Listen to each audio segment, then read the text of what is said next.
नमस्कार, सत श्री अकाल, जय जोहार। आप देख रहे हैं जीएन भारत, जन जन तक।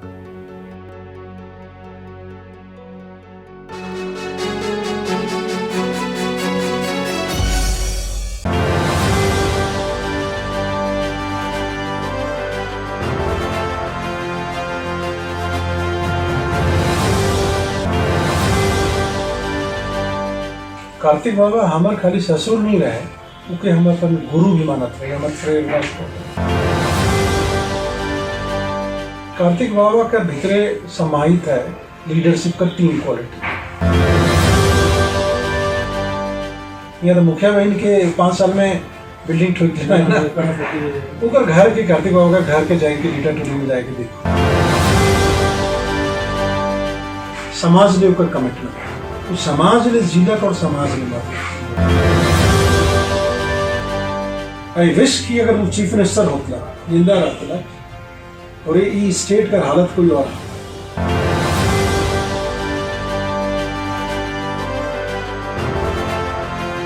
तो क्या है झारखंड का विकास दिखता नहीं, इतना पिछड़ा हुआ अभी भी है। तो इनकर ऐसे औपचारिक बातचीत में एक मुख्य समस्या क्या है? बेसिकली हमके जो लगेला झारखंड का किस्मत तबे बदली जब यहाँ का जो लीडरशिप है, जो नेतृत्व है, वो एक लेवल करा। कार्तिक बाबा हमार खाली ससुर नहीं रहे, उके हम अपन गुरु भी मानत रहे, हमार प्रेरणा स्रोत है। और ओहे कार्तिक बाबा का भीतरे समाहित है लीडरशिप का 3 क्वालिटी। पहला, हाईली एजुकेटेड, इतना क्वालिफाइड, इतना इंजीनियरिंग का डिग्री अमेरिका इंग्लैंड से लेलक कि उकर लेवल कर आइज भी दुनिया में गिनती में इंजीनियर, गरीब घर कर बेटा। दूसरा बात, ईमानदारी। इंग्लैंड में नौकरी करत रहे तो 12 लॉ भी करते रहे, वकील हुआ रहता, उकर पैसा कर कोई कमी ना। इंडिया घुरलक, MP बनलक, मिनिस्टर बनलक। यहाँ तो मुखिया बहन के 5 साल में बिल्डिंग ठोक लेना है ना, उकर घर के कार्तिक बाबा का घर के जाएंगे लीडर टूलिंग में जाएंगे देखो। मिट्टी का दीवार और कपड़ा का सोच सकी लगा। तीसरा बात, समाज ले उकर कमिटमेंट, वो समाज ले जिलक और समाज ले मारना। वो आदमी इतना जल्दी नहीं मारता, लेकिन हमें सास में बताता रहे खाना कर चिंता नहीं, खाना खाए के लिए बैठी को मिले के लिए आज मैं आई जी नीचे मिले के लिए लिखा पढ़ी कर काम में दिन रात लगल, अपन के झोंक दे रखा जगह कम से कम 25 साल और जीवित रहो, 25 साल पहले बैठे। तो ई क्वालिटी 3 क्वालिफिकेशन, योग्यता, काबिलियत, ईमानदारी और कमिटमेंट, यही तो 3 क्राइटेरिया है। इसी 3 क्राइटेरिया में झारखंड अगर अपने नेताओं को चुना होता तो ये हालत नहीं होती। और एक में तो राइडर है कि जनरल एक हम शूटिंग स्टेटमेंट नहीं देने चाहिए। अच्छे लीडर्स वो हैं, लेकिन जितना संख्या में अच्छा लीडरशिप हो रहे वो नहीं मिल रहा। करप्ट पॉलिटिशियन के बारे में आपने कहते रही था, मतलब डेडली कॉम्बिनेशन है कि एक लीडर जो अनपढ़ है और ऊपर से करप्ट है, कितना डेडली कॉम्बिनेशन।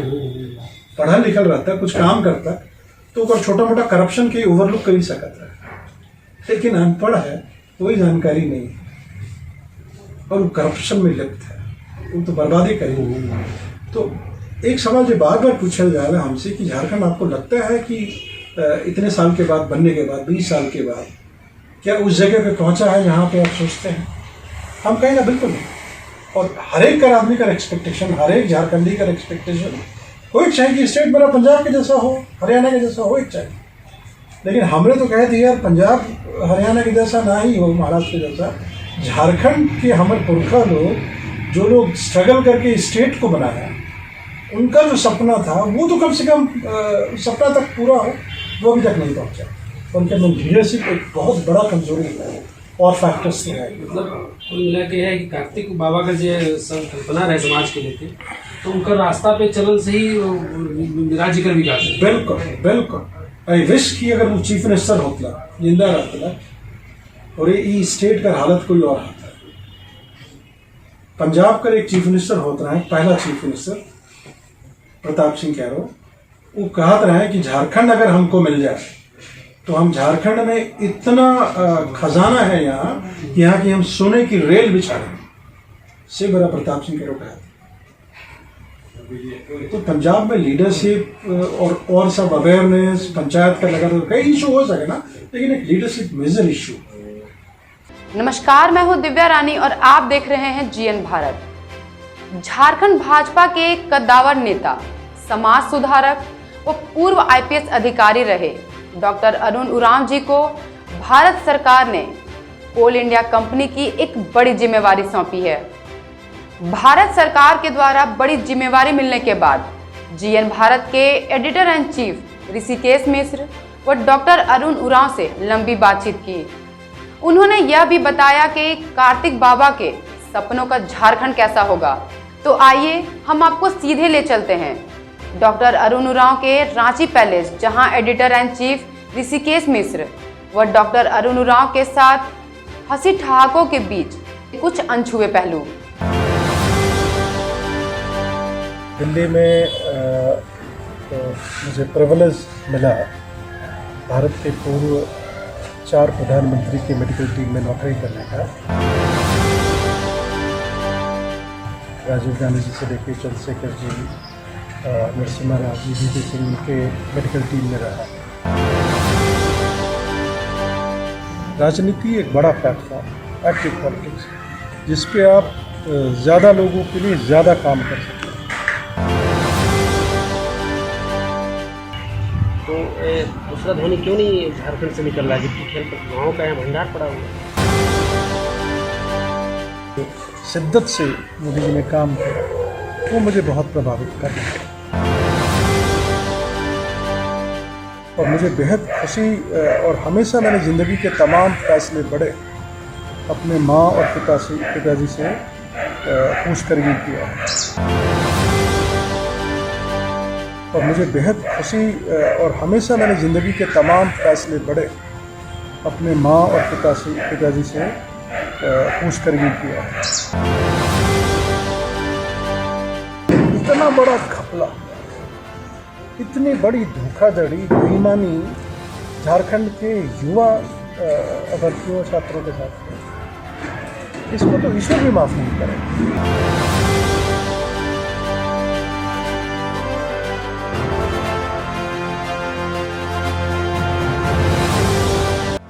नमस्कार, मैं हूं ऋषिकेश मिश्र और आप देख रहे हैं जीएन भारत। खास मुलाकात में हम आज आपको रूबरू कराने जा रहे हैं झारखंड के एक कद्दावर नेता, समाजसेवी डॉक्टर अरुण उरांव जी से। डॉक्टर अरुण उरांव जी का जो जीवन पृष्ठभूमि रहा है, एक आईपीएस अधिकारी के साथ एक झारखंड के कुशल नेतृत्वकर्ता, एक समाज सुधारक के रूप में इनकी ख्याति बहुत बड़ी है। हम आपको आज इनके साथ सीधी बात में रूबरू कराने जा रहे हैं। सर, आपका इस चैनल में स्वागत है। बहुत बहुत धन्यवाद ऋषिकेश जी। जीएन भारत के सभी दर्शकों को मेरा नमस्कार। सर्वप्रथम कोल इंडिया के आप स्वतंत्र निदेशक बने हैं। भारत सरकार ने आपको निदेशक बनाया है, बहुत बड़ी जिम्मेदारी सौंपी है। इसके लिए सर आपको हार्दिक बधाई। बहुत बहुत धन्यवाद। सर, सर्वप्रथम हमारा सवाल होगा सर, आपका जो जीवन का जो पृष्ठभूमि रहा है, प्रारंभिक दौर से आपकी पढ़ाई और आपका जो कार्यकाल रहा है, थोड़ा सा उस पर सर बताएं। ऋषिकेश जी, आप जान रहे हैं पिताजी मेरे पुलिस सेवा में थे और संयुक्त बिहार में जगह जगह उनकी पोस्टिंग रही, तो उनके साथ ही रहे हम लोग। खगड़िया, गिरिडीह, सीतामढ़ी, दरभंगा, और उसके बाद वर्ष 1975 में मेरा दाखिला राजकुमार कॉलेज रायपुर में करा दिया गया, जो छत्तीसगढ़ की राजधानी है। और वहाँ से फिर इंटर करने के बाद मेरा चयन मेडिकल कॉलेज में हुआ और रिम्स रांची में मैंने 1979 में एडमिशन किया। हालांकि बैच हम लोगों का 81 में शुरू हुआ और रिम्स से मेडिकल ग्रेजुएशन करने के बाद मैं कंबाइंड मेडिकल एग्जामिनेशन के जरिए सेंट्रल हेल्थ सर्विस में दिल्ली चला और दिल्ली में मुझे प्रिविलेज मिला भारत के पूर्व 4 प्रधानमंत्री के मेडिकल टीम में नौकरी करने का, राजीव गांधी जी से लेकर चंद्रशेखर जी, नरसिम्हा राव जी, वी सिंह के मेडिकल टीम में रहा। और वहीं रहते 1991 का एग्ज़ाम और 1992 का बैच UPSC के माध्यम से मैं भारतीय पुलिस सेवा में चयन हुआ और पंजाब का भी मिला।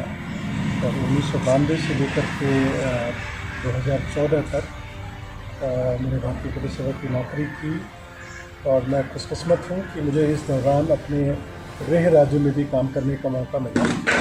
तो 22 साल की नौकरी में 15 साल मैंने पंजाब में नौकरी किया और 7 साल झारखंड में पुलिस के विभिन्न पदों पर काम करने का मौका मिला। और साल 2014 में मैंने स्वैच्छिक सेवानिवृत्ति ली। सर हमारा एक सवाल होगा नक्सलवाद का, क्योंकि आप वरीय पदाधिकारी रहे हैं, प्रशासनिक सेवा में रहे हैं, झारखंड को आपने नज़दीक से देखा है, झारखंड आपकी कर्मभूमि है। बीच के कालखंडों में सर नक्सलवाद कम हुआ था, उग्रवाद जो गांव स्तर पे है सर, बहुत सारी पार्टियां हैं, तो फिर से पांव पसरना शुरू कर दिया है, गांव में खूनी संघर्ष हो रहा है। इसको सर इसका समाधान क्या है उग्रवाद का? उसमें जो उग्रवादी संगठन में आदिवासी बच्चे हैं जो बंदूक ढो रहे हैं, समाधान क्या है सर इसका? ऋषिकेश जी, मुझसे कहीं ज़्यादा आपने इन इलाकों में काम किया है, तो आप मेरी बात से सहमत होंगे कि जो नक्सलवाद का जन्म हुआ जो सेंट्रल बिहार में उस वक़्त पीपल्स वॉर की संस्था के साथ, फिर PWG, फिर ये इन दोनों का विलय हुआ, CPI माओइस्ट बना।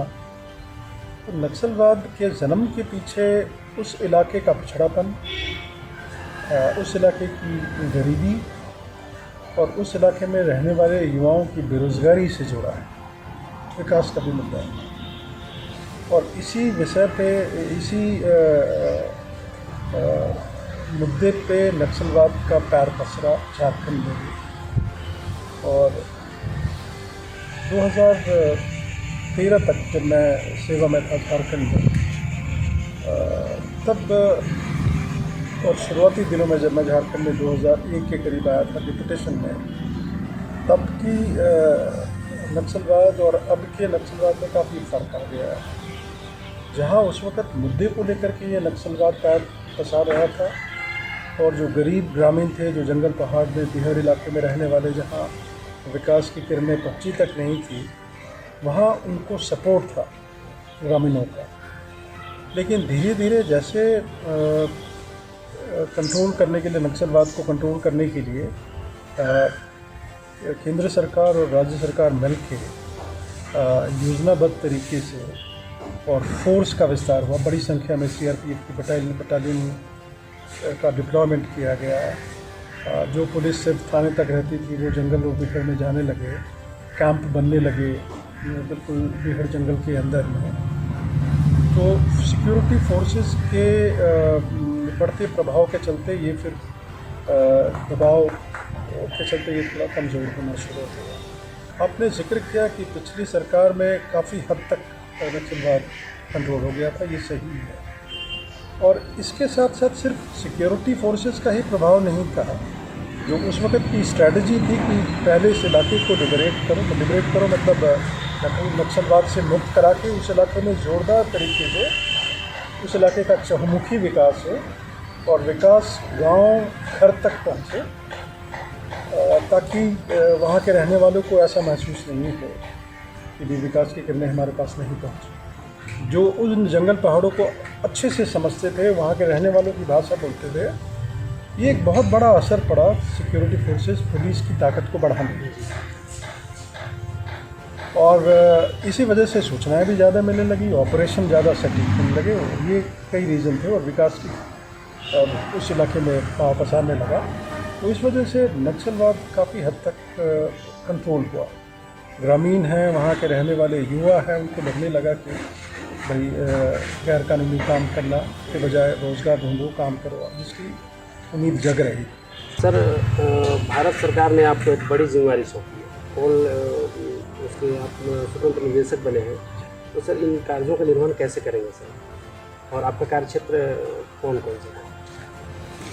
ऋषिकेश जी, जैसे कि आपको जानकारी है, कोल इंडिया लिमिटेड भारत सरकार की एक महारत्न कंपनी है और कोल इंडिया लिमिटेड के 8 सब्सिडरीज हैं, जिसमें झारखंड में कोयला खनन करने वाली जो कंपनियां हैं उसमें CCL है, BCCL है, ECL है और CPDA जो डिज़ाइन करती है और रिसर्च में मदद करती है। तो झारखंड के परिप्रेक्ष्य में इन 8 सब्सिडीज में ये 4 सब्सिडी बिल्कुल झारखंड से जुड़ी है। और चूँकि इसी राज्य का रहने वाला हूँ, पिताजी भी पुलिस सर्विस में थे, राजनीति में भी आए, तो बहुत करीबी से मैं जिन इलाकों में कोयला खनन किया जाता है, आप अगर CCL की बात करें या BCCL की बात करें तो धनबाद और बोकारो, रामगढ़, हजारीबाग, ECL की बात करें तो संथाल परगना और उधर से बंगाल, इन इलाकों में प्रोडक्शन तो बढ़ा है, इसमें कोई शक नहीं है। और प्रोडक्शन के बढ़ने के साथ साथ जो दुश्वारियां हैं वहाँ के रहने वाले, उनका जो विस्थापन का मुद्दा है, रैयतों का विस्थापन और पलायन का मुद्दा, वो भी एक बहुत बड़ी चुनौती रही है कोल इंडिया लिमिटेड की। और अभी मुझे ज्वाइन किए हुए करीब महीना ही हुआ है, 2 मीटिंग हमने अटेंड किया है और ये समझ में आ रहा है कि चूँकि देश को ऊर्जा की ज़रूरत है, जब ट्रांसपोर्टेशन की बात कर लें, कम्युनिकेशन की बात कर लें, आपको पावर की ज़रूरत है। और ये पावर जहाँ तक अगले 10-15 सालों की बात जो हम लोग समझते हैं, इसमें कोयला का बड़ा महत्वपूर्ण रोल रहना। इसी एक स्थिति जब आई थी, जब ऐसा लगने लगा या अखबारों के माध्यम से ये जताया जाने लगा कि पावर जनरेशन कम हो गई है देश में, लेकिन अभी CIL ने पूरा ठोस कदम उठाया और प्रोडक्शन अच्छे लेवल पे है। जो स्टॉक है पावर प्लांट्स के पास में, उनके पास सफिशेंट है, वो निरंतर बढ़ रहा है। तो कोयला का प्रोडक्शन भी बढ़े, ये देश की ऊर्जा नीति और ऊर्जा की ज़रूरत के हिसाब से ज़रूरी है। हमारा एक पॉलिटिकल दृष्टिकोण से थोड़ा अलग सवाल होगा। आपका पारिवारिक पृष्ठभूमि कांग्रेस की रही और कांग्रेस के जो शीर्ष नेतृत्व है, राहुल गांधी, सोनिया गांधी जो नेतृत्व है, उन्होंने एक बड़ी जिम्मेवारी आपको छत्तीसगढ़ में दी, प्रभारी बनाया और आपने बेहतर प्रदर्शन करते कांग्रेस को एक अच्छी स्थिति में लाया। तो इतना बड़ा पारिवारिक पृष्ठभूमि कांग्रेस की रहते हुए आप बीजेपी की तरफ टर्न कैसे लिए? और इसके जी ये सच है कि मेरी जो राजनीतिक करियर है वो कांग्रेस से शुरू हुआ और छत्तीसगढ़ में एक जिम्मेवारी मुझे मिली थी 2017 में, जब मैं वहाँ ऑल इंडिया कांग्रेस कमेटी का सेक्रेटरी और को इंचार्ज रहा चुनाव के पहले और चुनाव तक मैं रहा वहाँ साथ। लेकिन मेरे जो पृष्ठभूमि पॉलिटिकल रही है, तो एक्टिव पॉलिटिक्स में ही मुझे आना था और मेरे पिताजी और मेरे ससुर जी नौकरी छोड़ के और सामाजिक और राजनीतिक क्षेत्र में उन्होंने भी वो भी कूदी, तो मैं उनसे अलग रह नहीं सकता। जो एक्टिव पॉलिटिक्स में आने की इच्छा थी, इसलिए कि महसूस होता था कि पुलिस सर्विस सिर्फ मैं अपने लिए या पंजाब में कुछ विशिष्ट इलाके के लिए काम कर सकता हूँ। रहने वाला झारखंड का, यहीं के इलाके में लोगों को देखा, अपने पिताजी को, अपने ससुर सास को, यहाँ के लोगों के लिए काम करते देखा, तो वो मुझे करना था। और मेरे पिताजी बंदी उरांव और ससुर स्वर्गीय कार्तिक उरांव, स्वर्गीय सुमति उरांव, इन लोगों को देख के बड़ा हुआ और वो जिम्मेदारी मेरे पुरखों ने मुझे सौंपा था, तो वो नौकरी में रह के पूरा नहीं होना था। राजनीति एक बड़ा प्लेटफॉर्म, एक्टिव पॉलिटिक्स, जिस पे आप ज़्यादा लोगों के लिए ज़्यादा काम कर सकते हैं। पुलिस में तो सिर्फ पुलिसिंग करनी है, राजनीति के मार्फत आप हर एक क्षेत्र में, एग्रीकल्चर, इरीगेशन, फॉरेस्ट्री, एजुकेशन, बड़े क्षेत्र पे आप काम कर सकते हैं, बड़े लोगों के लिए विस्तार क्षेत्र है। तो इस वजह से इच्छा तो थी कि राजनीति में एक्टिव पॉलिटिक्स में आने की, और छत्तीसगढ़ में मुझे उम्मीद था कि जो मुझे करना था मैंने डिलीवर किया। जो मुझसे एक्सपेक्टेशन थी पार्टी की, संगठन की, मुझे लगा मैंने डिलीवर किया। और उसके बाद मुझे एक्टिव पॉलिटिक्स में मुझे मौका मिलना चाहिए। और जब शीर्ष नेतृत्व आपको कंफर्म कर दे कि ठीक है आपको हम चुनाव लड़ाएंगे, और उसके बाद लास्ट में टिकट देने के समय मुकर जाए, तो एक बड़ा वजह वो भी था। दूसरा, पार्टी का काम करने का तरीका, पार्टी में जिस तरह के लोग थे, और साथ ही साथ मैं माननीय मोदी जी को देख रहा था 2014 से कैसे, और उसके पहले से गुजरात में जब मुख्यमंत्री थे, तो किस तरह के उन्होंने फैसले लिए और उन फैसलों पे अटल रहे, और उनके फैसलों में गरीब, गुरबों, वंचितों के लिए जो एक पॉलिसी रहती थी, और उस पॉलिसी को ज़मीन पे उतारने करने की जो शिद्दत से मोदी जी ने काम किया, वो मुझे बहुत प्रभावित कर रहा है। मुझे ये भी लगने लगा कि संगठन में कांग्रेस में बहुत सारी कमज़ोरियाँ आ गई थी, और जिसका वजह साफ नज़र आता था कि आप मौका संगठन में या इलेक्शन के टाइम में उसकी काबिलियत के बजाय क्राइटेरिया कुछ और हो जाए, पैसा हो जाए या कुछ और वजह हो जाए, तो वो मुझे गलतियाँ कांग्रेस में लगातार नज़र आ रही थी। तो इन सभी बातों को लेकर के मैंने लगा कि ये सही समय है मुझे भाजपा को ज्वाइन करना चाहिए, और 2019 में पार्टी को ज्वाइन। सर, आप तालमेल कैसे बनाते हैं? आपके परिवार में कुछ कांग्रेसी लोग हैं, कांग्रेस पार्टी के नेतृत्व कर रहे हैं, आप बीजेपी से, तो परिवार में कैसे सामंजस्य बनता है? कुछ नहीं, पत्नी कांग्रेस में, तो जैसे कि जी खाना पीना तो मिल जाता है। देखिए, ऐसा है ना कि दोनों हम लोग मैच्योर हैं, इस उम्र में हम लोग पहुँच के हम लोगों में ये मैच्योरिटी है और ये समझ है कि किस पार्टी की नीति, किस पार्टी की लीडरशिप, किस पार्टी का काडर के साथ आप काम करने में ज़्यादा अपने आप को कंफर्टेबल महसूस कर रहे हैं। नीतियाँ ज़रूर मायने रखती हैं। तो ये जब वो राजनीति में मुझसे पहले आई पथरेली से, मैं सर्विस में ही था, तब भी मेरा कोई दखल नहीं था उनकी राजनीति में। राजनीति उन्होंने खुद अपने तरीके से की। आज भी जो राजनीति मैं करना चाहता हूँ या जिस तरह की राजनीति को फॉलो करना चाहता हूँ, तो मेरा अपना फैसला है, और मुझे बेहद खुशी, और हमेशा मैंने ज़िंदगी के तमाम फैसले बड़े अपने माँ और पिताजी से पूछ कर ये किया है। और ये जो फैसला था राजनीति में, ये मेरे पिताजी का मेरे जिंदा थे, आज नहीं दिल्ली बाबा, उनके साथ बैठ के उनके आशीर्वाद देकर के ही किया। तो मेरे फैसले में मैं खुद सोच समझ के ये फैसला लिया, और कोई गलती नहीं जिसमें पिताजी का आशीर्वाद नहीं समझा। तो घर में ठीक है, वो दूसरे पार्टी में है, वो अपने तरीके से चलती है, तो राजनीति एक हमारे बीच में दीवार नहीं। सर, झारखंड में, पूरे देश में महंगाई को लेकर एक प्रश्न खड़ा है कि महंगाई चरम सीमा पर है और आम जनता इसको पीस रही है। सरसों तेल का दाम इतना बढ़ गया है, दाल का दाम इतना बढ़ गया है कि आम मध्यम जो परिवार है उससे निकलता जा रहा है सब चीज़। ठीक है जी, आपने कीमतों में उछाल की बात की। विशेषकर अगर पेट्रोल डीजल की कीमत की अगर बात हम लोग कर लें, तो 2014 के बाद, माननीय मोदी जी के प्रधानमंत्री बनने के बाद और भाजपा के शासन में आने के बाद, जितने विकास के काम हुए, खासकर गरीबों के हित के जो काम हुए, प्रधानमंत्री आवास ले लीजिए, शौचालय लीजिए, हर घर में पानी पहुंचाने की जिम्मेवारी, हर घर में जो महिलाएं लकड़ी के चूल्हे में ज़िंदगी सारी गुजार दी गई, उज्ज्वला योजना, बिजली पहुंचाने हर एक गाँव पर, और जो नए युवा लड़के हैं उनके लिए केबल, ये हर एक गांव तक पहुंचाना, जिस रफ्तार से ये बढ़ा, ये सब सारे काम पड़े, ये हम लोग उम्मीद नहीं कर सकते। सिर्फ ये सपने दिखाए जाते थे, ये पहुंचते नहीं थे साहब गाँव। किसानों का ऋण माफ किया, किसानों का ऋण माफ किया। तो ये सब गरीब गुरबे के लिए जो काम हुए हैं, इसके लिए धन कहाँ से आता है?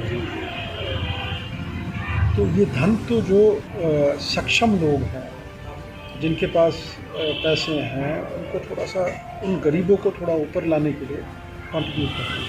मैं ये मान रहा हूँ कि कोरोना के कारण ये संकट और गंभीर हो गया, लेकिन साथ ही जितना गाँव की स्थितियाँ हो गई हैं, आप जाके आप गाँव में देख लीजिए कौन सा घर है जिसमें शौचालय नहीं है। ऐसा कौन सा अब घर नहीं है जो हम लोग के ज़माने में कपड़े का होता था और वो कपड़े की जगह वो पक्के का मकान। सड़कें बहुत गति से, सड़कें देख लीजिए कहाँ तक, किस गांव तक अच्छी सड़कें नहीं पहुँची। लोग उस सड़क पे टेम्पो में बैठ के अपने उत्पाद को बाज़ार तक ला रहे हैं, सब्जी, मटर, आलू, टमाटर।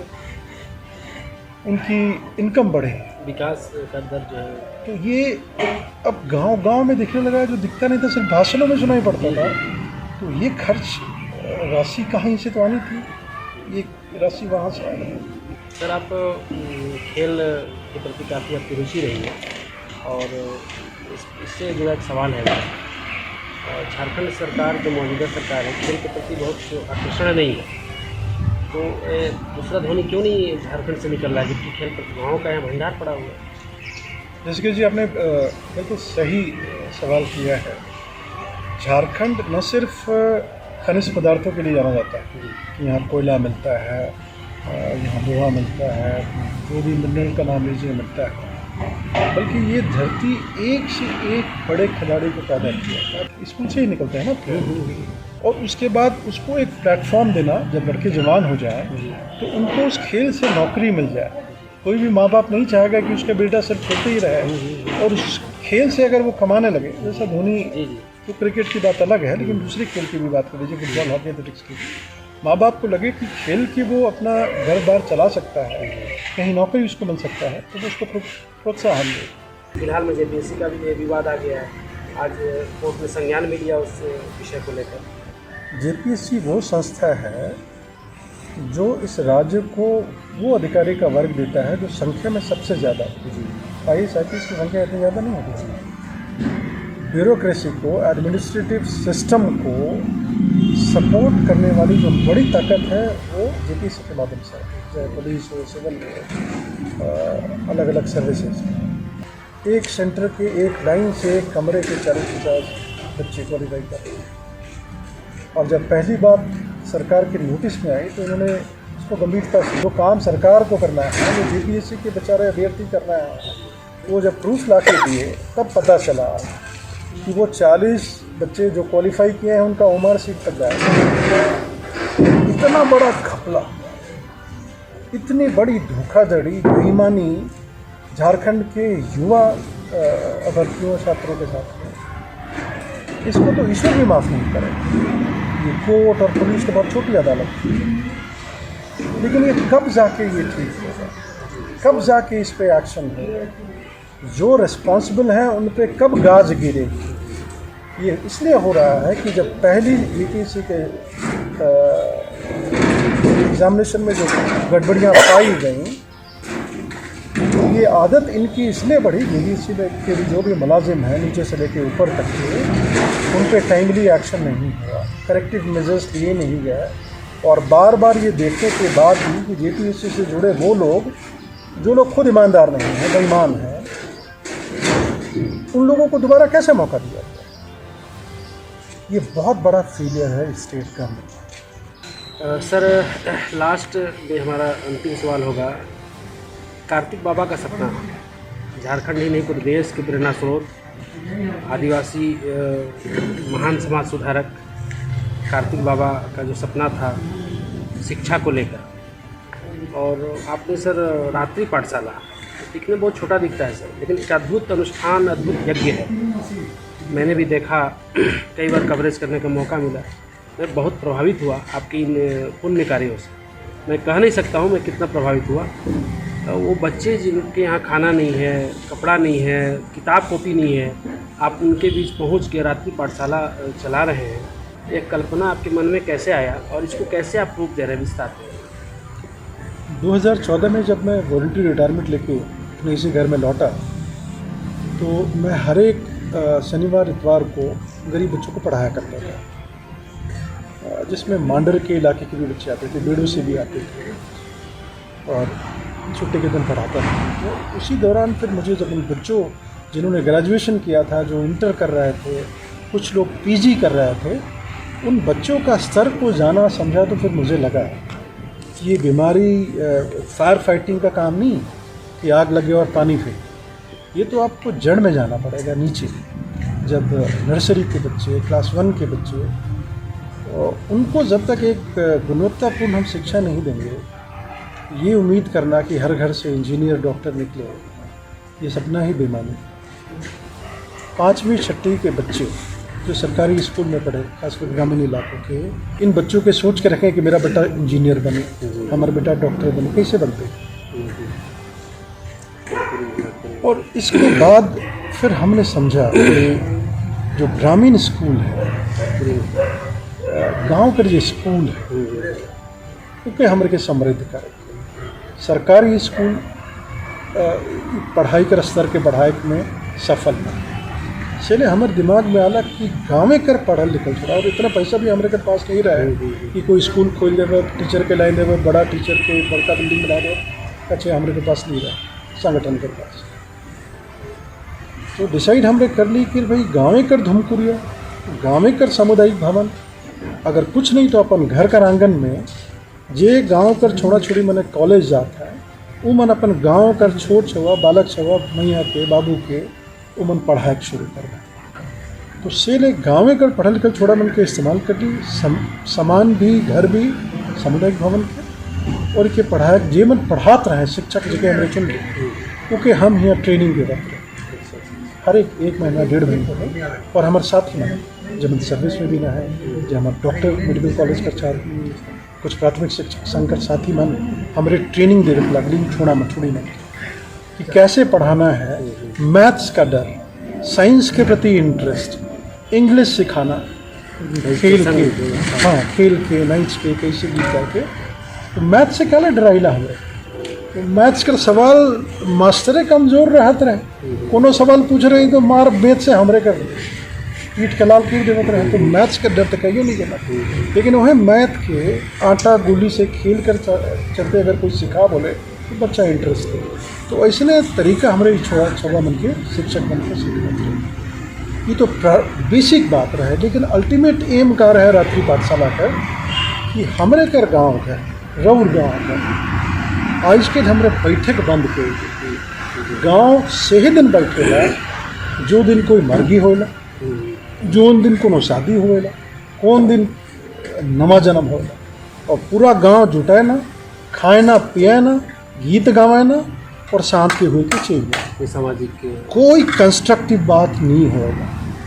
जे अखड़ा सिस्टम अखड़ा खत्म हो गया, धुमकुरिया हमारे तक खत्म। ये वो संस्थान रहे जहाँ गांव कर बुजुर्ग माँ बहन बेटा बेटी मन बैठत रहा, और गांव कर समस्या कर चर्चा होत रहे, ओकर में गांव कर विकास कर बात होत रहे, कैसे खेती बाड़ी हमरे आगे बढ़ा, गांव कर भाषा समाज कर संस्कृति कर बात होत। तो हमारे दिमाग में रहा है कि कैसे तो कोई एक सिस्टम हमारे ईजाद करब जेकर चलते गांव वाला बैठे के एक साथ शुरू करवाए, और ये रात्रि पाठशाला एक मॉडल बन गया। रात्रि पाठशाला कर ध्यान में कैसे अलग, अपने तो समृद्ध परिवार से है, गरीबी दूर दूर तक नहीं है, तो गरीब बच्चा मन वास्ते जे एक पुण्य काम, एक दैवी काम होता है, इसका प्रेरणा कैसे मिलक, बीज कहाँ से अलग? देखो ऐसा नहीं कि पढ़ाई के लिए हमारे के मास्टर के तनख्वाह देवे कर पैसा नहीं, तो जो कॉलेज आए कॉलेज छवा तो साझे के लिए घूरी कॉलेज से, तो साझे के टाइम देवे का। दूसरा बात, हम कर गाँव घर में बेटी और बहन कर का हाल है रोज जाने, अगर एक घर में एक तो बेटा बेटी है तो माँ बेटा के घर में बढ़िया से राखी कि तुम्हें पढ़, और बेटी के भेज देवी छागरी चराती। तो बेटा पढ़ा थे या नहीं पढ़ा था तो खेला थे, बेटी जात है छागरी चराई। तो वो बेटी जो छागरी दिन में चरात रहे, खाना बनात रहे, बर्तन मांजत रहे, घर कर काम करत रहे, ओके शाम में टाइम मिला था। ये ड्रॉप आउट हुआ रहे लड़की बनकर ज़्यादा, कहा कि माँ बुलात रहे लड़की के तो स्कूल जाए और घर करके काम करें, हम भी खेत से ही जाए काम करें घर करके सब। तो लड़की का ड्रॉप आउट बंद होला कि सांझ का पढ़ सिरे रात्रि पाठशाला का टाइम दे 6 से 8:30 ये करने का। जीएन भारत के आपने बहुत महत्वपूर्ण समय दिले हैं, बहुत कीमती समय दिले हैं, वास्ते जीएन भारत बहुत आभारी है। वैसे कि रोरे के रोड टीम के जितना है हम बैठे सूरज भाई दिव्या सबके बधाई देने चाहिए, और बहुत खुशी हमके से ले कि हमारे झारखंडी भाई और बहन मन पत्रकारिता का क्षेत्र में इस लेवल पे अपन न्यूज़ पोर्टल चलाते हैं, ये बहुत बड़ा बात है। क्योंकि रौरे से बेहतर और किको जानकारी न कि झारखंड कर ज़मीन, झारखंड कर जंगल, झारखंड कर गांव कर काम है। झारखंड कर कौन मुद्दा के जाने चाहिए सरकार कर साथ हमारे जैसे आदमी तो माध्यम है, लेकिन रौरे एक यज्ञ कराती रौरे के बहुत बहुत बधाई, शुभकामनाएं। दिल्ली में तो मुझे प्रिविलेज मिला भारत के पूर्व 4 प्रधानमंत्री की मेडिकल टीम में नौकरी करने का। राजीव गांधी जी से लेकर चंद्रशेखर जी, नरसिम्हा राव जी, वीपी सिंह के मेडिकल टीम में रहा। राजनीति एक बड़ा प्लेटफॉर्म, एक्टिव पॉलिटिक्स, जिस पे आप ज़्यादा लोगों के लिए ज़्यादा काम कर सकते हैं। शिद्दत से मोदी जी ने काम किया, वो मुझे बहुत प्रभावित कर रहा है और मुझे बेहद खुशी, और हमेशा मैंने ज़िंदगी के तमाम फैसले बड़े अपने माँ और पिताजी से पूछ कर ही किया है। और मुझे बेहद खुशी, और हमेशा मैंने ज़िंदगी के तमाम फैसले बड़े अपने माँ और पिताजी से पूछ कर ही किया है। इतना बड़ा घपला, इतनी बड़ी धोखाधड़ी, बेईमानी झारखंड के युवा अभ्यर्थियों छात्रों के साथ, इसको तो ईश्वर भी माफ़ नहीं करेगा।